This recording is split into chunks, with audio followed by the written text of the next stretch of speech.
कबूतर हो जातनी देखे संदेशा यह पगली के लेके।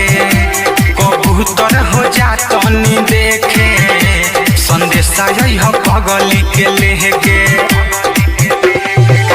उड़ी आकाश जइह पूर्व के दिशा वहाँ हमर काम कदे के। कबूतर हो जातनी देखे संदेशा यह पगली के लेके। कबूतर हो जातनी देखे संदेशा यह पगली के लेके।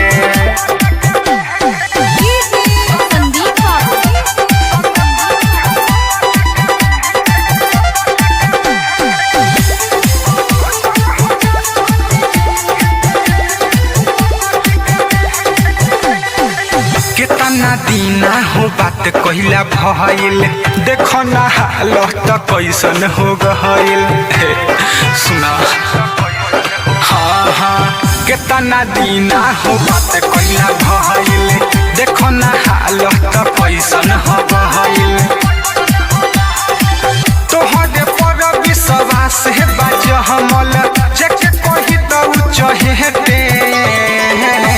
कबूतर हो जातनी देखे संदेशा यह पगली के लेके। कबूतर हो जातनी देखे संदेशा यह पगली के लेके।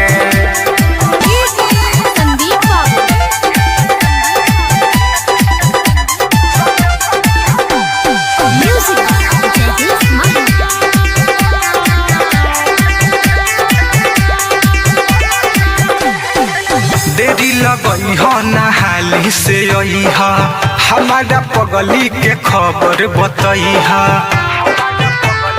हाँ हाँ देरी लगई हो नहाली से यही हमारा पगली के खबर बतई। मिठू मिसाइल बारे सुन पगला हाइल दिल लगा के जेके जेके। कबूतर हो जातनी देखे संदेशा यह पगली के लेके। कबूतर हो जातनी देखे।